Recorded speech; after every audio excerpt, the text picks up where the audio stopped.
ये आपकी गाड़ी है? जी जी। ये पेपर लगे हुए हैं, इसको टेंट हुआ है जी। इसका फ़ाइन करना है हमने जी बस। जी 20,000 रुपये फ़ाइन है, वो पे करेंगे, ठीक है। इधर ही कैश पे करेंगे। नहीं, पेपर नहीं उतारने हैं, जब एक फ़ाइन इम्पोज हुआ है तो लगे पे हम ये उतारते रहेंगे, तो बस यही हमारा काम है बस जी। ये एक्साइज़ का काम है जी, एक्साइज़ का काम है। इस्लामाबाद एक्साइज़ की ज्यूरिडिक्शन है। ये लॉ नोटिफाई हुआ है जी। आप इधर आ जाए, मैं आपको नोटिफिकेशन दिखा देता हूँ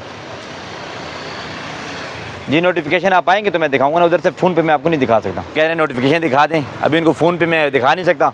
बुलाया उनको नोटिफिकेशन दिखाएंगे। पेपर उतार।